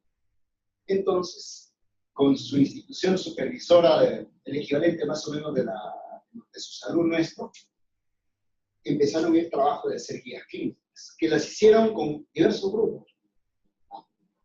Algunos, diríamos, eran grupos de ministerio, pero también trabajaron con colegios médicos, universidades, de tal manera de tener herramientas, diríamos, únicas. Le estaba comentando el proceso colombiano, que también fue bastante desorganizado de inicio, luego básicamente por la disponibilidad de recursos, se centralizaron y tuvieron instituciones que de modo centralizado dirigían la confección de guías clínicas. Eso es lo que no hemos tenido nunca nosotros. Y lo que usted dice es lo cierto. O sea, ¿cómo es posible que a veces el hospital tiene una guía y la red del hospital o la DISA tiene otra? Y luego en salud haya otra. Y a veces el paciente es lo mismo. ¿Qué diferencia hay, como usted decía, de una condición y si otro paciente al otro? Ni una. No debería haber ninguna diferencia. Casi. Bueno, de repente hay un método de gestión diferente, pero el resto igual. Esa es nuestra debilidad. Y creo que en realidad, un montón de veces, cuando nos ha sido posible, le hemos dicho a los directivos más altos del ministerio, pero creo que no entienden realmente cuál es el proceso de guías clínicas y seguimos desestructurados. En el 2005 lo único que se sacó, y justo me iba a presentar luego como algunos comentarios, una recomendación de qué debe contener la guía clínica, pero no decía quién va a hacer, sino qué debe contener. Es una cosa que tenga esto y punto. Y además es una cosa bien descriptiva, cortita, lo único que decía es califique una guía y el resto tiene una introducción que no decía nada, no decía nada. 2015 se hizo un esfuerzo, en este caso de diversos grupos de ministerio, del INS, etc. Y trataron y sacaron vamos a revisarlo luego un poquito de detenimiento, porque eso sería lo normativo que existe en este momento. Pero igual, vamos a ver a quién le encargaron. ¿Quién está encargado teóricamente de las guías clínicas? Pero creo que no está resuelto este problema. Y en ese sentido, yo diría que todas las instituciones tenemos que de alguna manera pedir para que ya de una vez por todas el gobierno central, en este caso el ministerio, quien corresponda, tome nota respectiva y diga qué se tiene que hacer para esto de las guías clínicas. Si no, simplemente nunca vamos a mejorar. Lo que nos ha comentado el doctor es lo que hay ahora. No sería. Bueno, sí, es muy cierto lo que dice el doctor Barrera. En salud ha preparado un grupo, ¿no? El ministerio todavía no existe. Y el INEM, como órgano público ejecutor, tiene la obligación frente al ministerio de normar, y una de ellas es elaborar las guías prácticas, porque pacientes oncológicos actualmente el ministerio no cuenta con todo el equipo. Entonces, el INEM tiene ese peso por encima, no solamente para su población local, sino también tiene que hacer la comparación y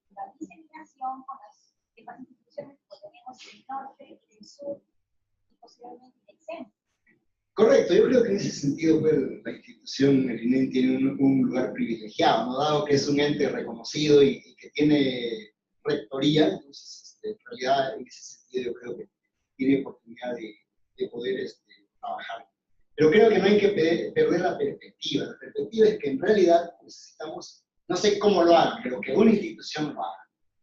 Varias veces hemos visto el INS con la tentativa de ser ellos los que no, y los que hacen. Y lo hacemos, le digo, de modo muy cercano. ¿No? Un día me llamaron del ministerio para que dé opinión de un documento. ¿Qué pedía? El documento decía que el INS iba a ser el rector en hacer guías clínicas. Obviamente, mi opinión me pidieron, yo le dije, en realidad lo que pasa es que necesita tener un consenso muy grande, tener, por ejemplo, especialistas. Si no los tiene, solo va a tener gente que revisa literatura y sintetiza. No va a poder hacerlo. Pero debe ser un ente que abarque a todos. Es la recomendación que damos. Esa es la dificultad. Claro, entendemos, cada uno de nosotros quiere ser diríamos, la cereza. Pero entendamos que si nosotros trabajamos como lo que a veces nos pasa en el Estado, un monstruo de 1000 cabezas, no nos vamos. Tenemos que desde luego ver que haya una dirección. Y esa es la dificultad. Pero eso lo resuelve la autoridad. Doctor, María Elena Flores pregunta, ¿quiénes deben decidir la prioridad del tema para la elaboración de las guías de práctica? ¿Se debe tener en cuenta la decisión política ante un tema que no es prioritario? Bueno, en realidad todos los aspectos entran en juego.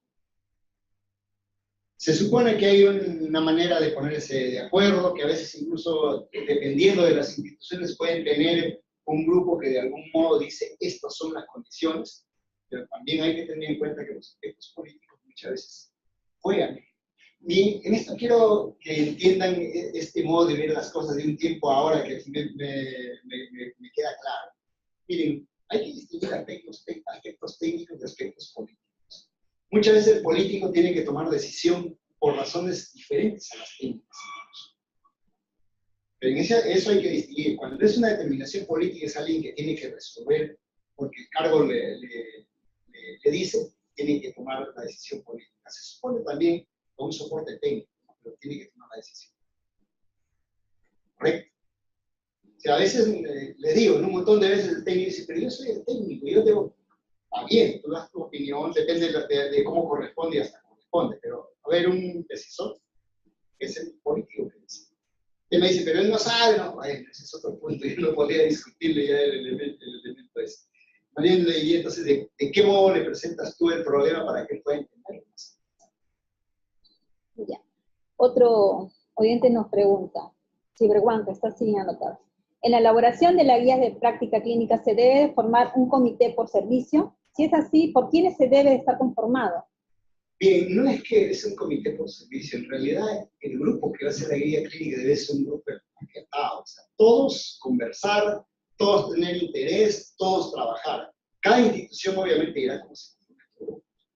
Pero ojo, no tiene que quedar fuera los diferentes grupos que tienen relevancia para esa guía. Si lo dejamos fuera, obviamente luego vamos a tener dificultades con él. Van a lo primero que van a decir, esa guía quién lo ha hecho. Si no tenía en cuenta a tales esa guía no está bien. ¿Correcto? Gracias, doctor.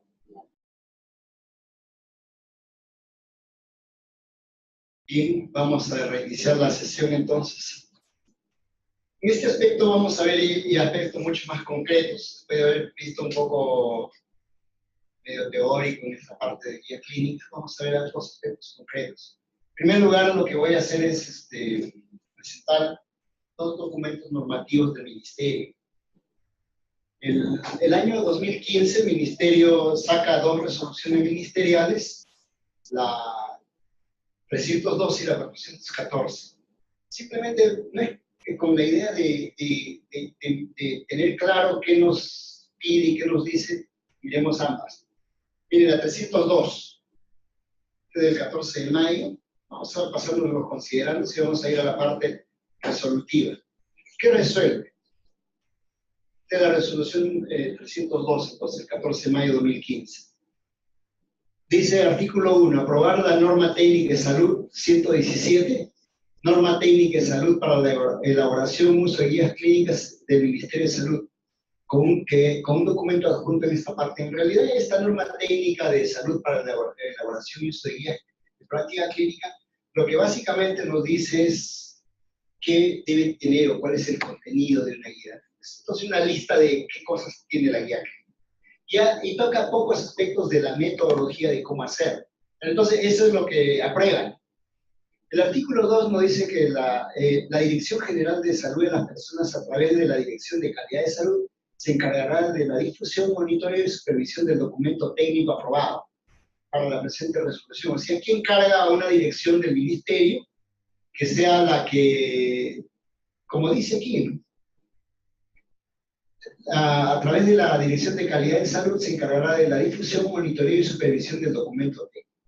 Bueno, difusión, monitoreo y supervisión. Eso es lo que encarga.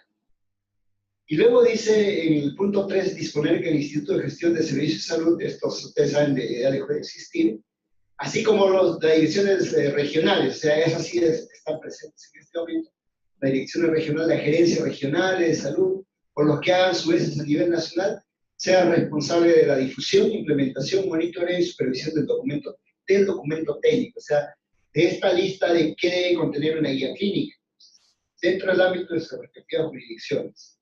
Bueno, deja sin efecto la norma, la resolución ministerial de 2015, que es la que, como les decía, nos decía más o menos qué debe contener la guía clínica. Y luego el artículo último era que se encarga de difundir a comunicaciones esta resolución ministerial. Entonces, en realidad vemos que la resolución ministerial lo único que nos dice es que apruebe el documento técnico en el cual está diríamos, el esqueleto de qué tiene una guía clínica, y dice que la Dirección General de Salud de las Personas, a través de la Dirección de Calidad, se encarga de su difusión, monitoreo y supervisión. Pero ojo, no está dicho aquí claramente la institución que va a hacer. Supone, como viene después que van a ser las gerencias, o los que hagan sus veces a nivel regional, o que sean responsables, nos dicen que van a ser los encargados. O sea, tampoco aquí precisa en realidad quién es la institución que se encarga de eso. Ese es el punto. Esta es la 302. Y vamos a ver que en poquito tiempo después da la 414-2015, ¿no? Esta resolución ministerial. En esta, igual vamos perdón, el título dice: aprueba el documento técnico, metodología para la elaboración de guías de la práctica clínica. En esta está entonces ya no el contenido, sino la metodología. Cómo se debe hacer una guía de práctica clínica. Y vamos a ver en la parte resolutiva, la parte resolutiva nos dice: se aprueba el documento técnico, metodología para la elaboración de guías clínicas, que va de modo adjunto a esta resolución. El segundo nos dice, este documento técnico referido tiene 180 días para implementarse, después de la publicación en el Diario Oficial del Peruano. El tercero dice que la Dirección General de Salud de las Personas, a través de la Dirección de Calidad de Salud, se encarga de la difusión, monitoreo y supervisión del cumplimiento del documento técnico, hasta el nivel regional. Así como brinda la asistencia técnica. Miren, aquí sí hay un compromiso del Ministerio por medio de la resolución, de esta resolución ministerial, así como de brindar la asistencia técnica a los equipos elaboradores de guías de práctica clínica convocados a nivel nacional por el Ministerio de Salud. Obviamente dice convocados por el Ministerio de Salud. Y luego el artículo 4 dice: dispone que el Instituto de Gestión, y así como las direcciones regionales, las gerencias regionales, o las que hagan sus veces a nivel regional, sean responsables de la difusión, implementación, monitoreo y supervisión del presente documento. Este es 2015. Estas son las dos resoluciones ministeriales que hay respecto a guías clínicas. Entonces, en realidad, como ven, aquí también falta un poco de claridad al respecto. Claridad a quiénes son los que ineludiblemente van a hacer. Nos dice, o sea, nos dice quién estará de por medio, quién supervisará, etcétera, pero no nos da una claridad precisa, o de repente, como a veces se requiere, para luego, digamos, organizadamente llevar a este proceso. Y en realidad creo que en la institución están muy bien en preocuparse, porque obviamente el instituto, al ser un órgano que tiene capacidad de rectoría nacional, tiene todo el interés y necesidad de preocuparse por este aspecto de guías clínicas. Y ese debe ser un trabajo importante. Obviamente, creo que de alguna manera implicar a quien con resolución ministerial tiene los encargos de monitoreo, de supervisión, en este caso es una división del ministerio, para que de esa manera el trabajo tenga diríamos, estar dentro de lo que en nuestro país se tiene normado. Aquí tenía la norma técnica esta que podemos darle una mirada un poquito más para ver algunos aspectos, como los siguientes. Vamos a pasarlo porque simplemente el equipo y la resolución que aprueba. Y obviamente un poco aquí se referían a contribuir a la calidad y seguridad de las atenciones, respaldadas por una guía de práctica clínica que esté basada pues en las evidencias, en el conocimiento científico relevante del momento, ¿no? Y obviamente se supone que va a ofrecer un máximo beneficio y minimizar el riesgo pues, para las atenciones de salud, ¿no? Y desde luego optimizar y racionalizar el uso de recursos. Esa sería la finalidad que tenía ese documento, ¿no? Y el objetivo era establecer un marco normativo para estandarizar los procesos de elaboración de guías para la práctica clínica del ministerio. Obviamente que estas resoluciones nos dan cierto marco, ¿no? Y desde luego yo creo que al grupo que trabaja con guías clínicas que le den una leída a esta resolución, a ambas resoluciones, a la 302-2015 y la 414. Como le decía, en una está el contenido más o menos de lo que tiene la guía clínica y en la otra es el proceso, o sea, cómo es que uno debe obrar para hacer la guía clínica. Eso es bueno que veamos. Posteriormente podríamos ya con los equipos conversar al respecto, pero creo que ese es un elemento importante que desde luego hay que pedir que los equipos le den una mirada. Obviamente sería no muy apropiado que nos pongamos a revisar minuciosamente todo eso.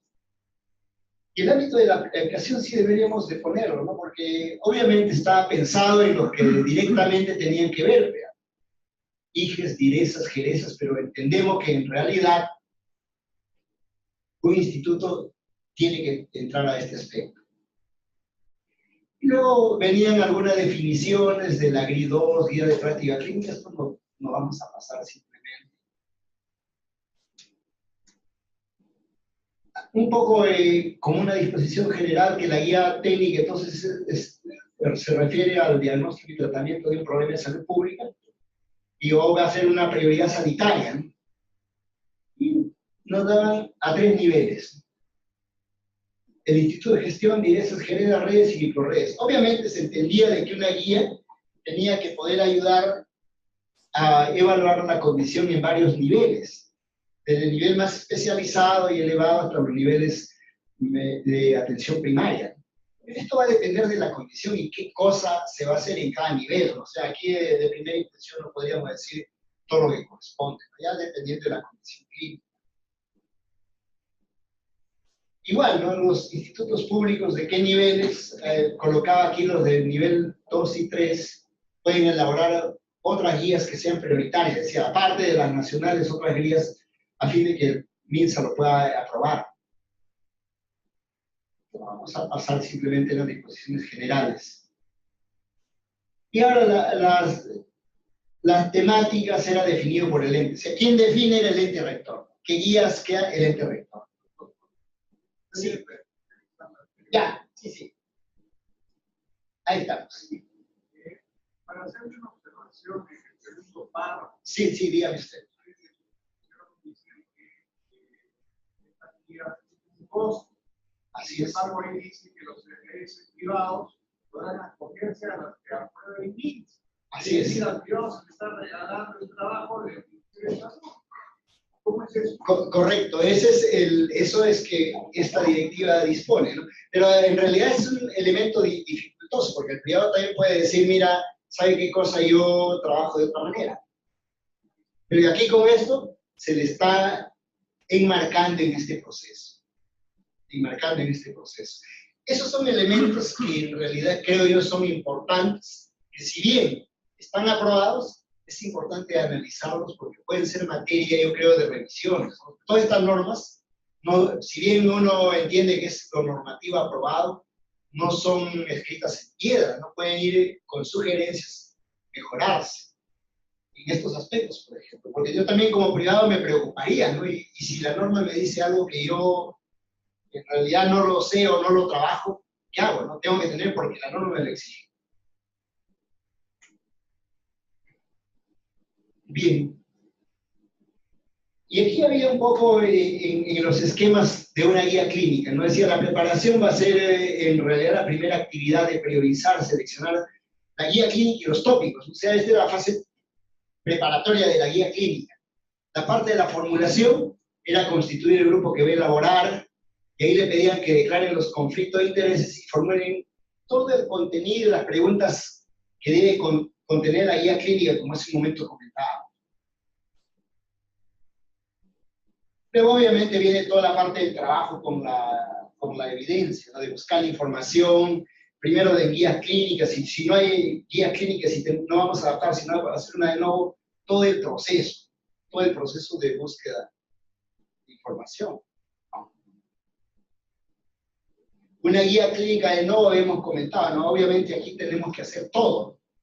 Es una guía en la cual nosotros queremos, dar recomendaciones para manejar cierta condición.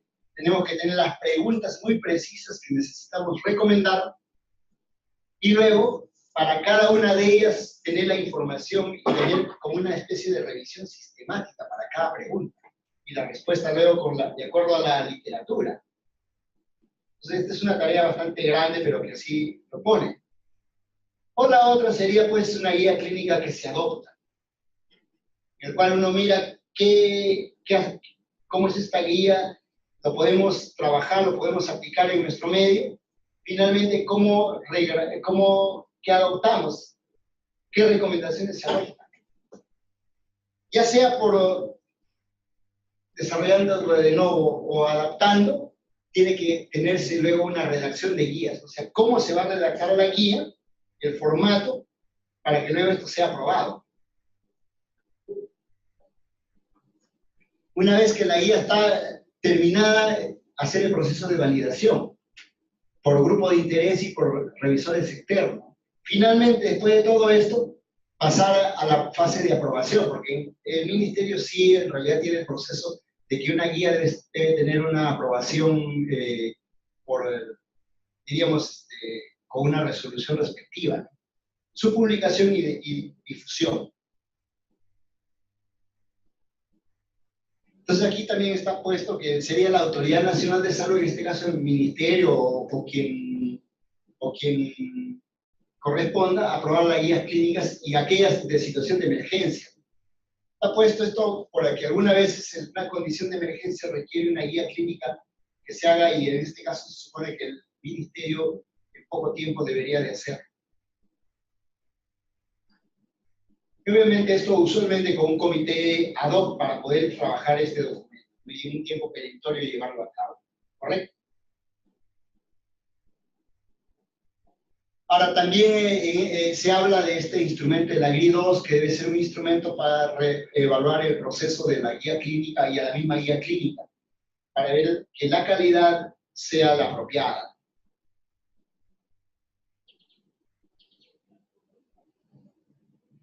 Había también ahí la idea de que el sector salud debe brindar facilidades correspondientes a los profesionales que se convocan para esto. Y obviamente el punto es pues que entienden aquí la necesidad de tiempo, pero como les digo, esto debe quedar de modo muy preciso. ¿Por qué? Porque obviamente en una institución los profesionales tienen un tiempo limitado, ¿no? Y no, a veces me dicen, bueno, pero ¿a qué hora lo voy a hacer? ¿No? De la tarde después que, no, en la tarde después que consulta, etc. El otro punto de productos farmacéuticos que incluyen en la guía, ¿no? Aquí dicen deben ser recomendables los repetitorios, pero obviamente si es un producto que no está, también habría que ver de qué manera se puede utilizar, si es que es necesario. Y para eso existen los procesos por repetitorio. Bueno, y ahí un poco el MINSA decía, convoca al INS, los institutos especializados, universidades, sociedades científicas, y establecerá alianzas para la asistencia técnica y búsqueda y generación y la elaboración de guías clínicas. O sea, en este marco, pues, creo que el instituto debe al ministerio decirles, pues, ¿no? Obviamente necesitamos trabajar las guías clínicas, en este caso, para las condiciones de cáncer, y cómo hacemos para trabajar con esto. Hace un momento me decía que hay una guía, pero que sean nacionales. En esta tarea de tratar de tener instrumentos únicos, pero yo creo que en este caso va a corresponder con el Ministerio de Salud, la dependencia que corresponde. Si no, nos va a ser difícil que luego tener instrumentos únicos a nivel nacional. O sea, esa creo que es un elemento muy importante. Bueno, y aquí está un poco los niveles de la guía clínica a nivel nacional y sus elementos que podrían ser regionales o locales. Y que obviamente había una guía única, pero también que tendría que verse qué aspectos pueden estar dados para implementaciones según niveles que correspondan. Con esto lo único que quería traerles de modo muy sucinto es lo que en este momento el Ministerio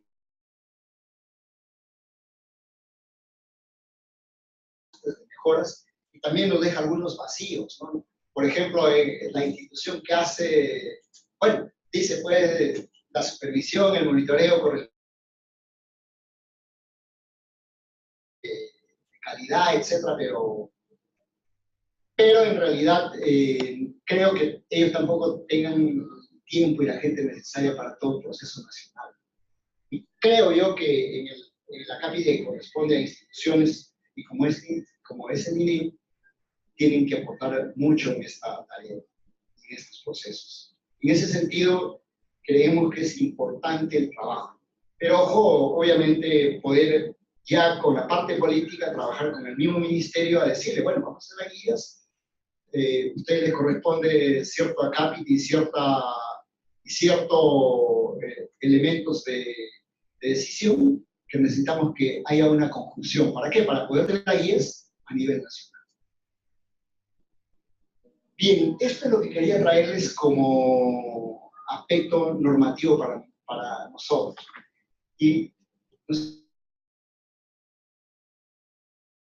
me imagino, porque nuestra parte normativa es poca, sí, como hace un momento les he dicho, les pediría que le den una mirada, están disponibles en la página del Ministerio de ambas resoluciones, 302 y 414 de 2015, para poder mirar en una el contenido y en otra el proceso, de cómo es que se supone, recomienda el Ministerio que sea el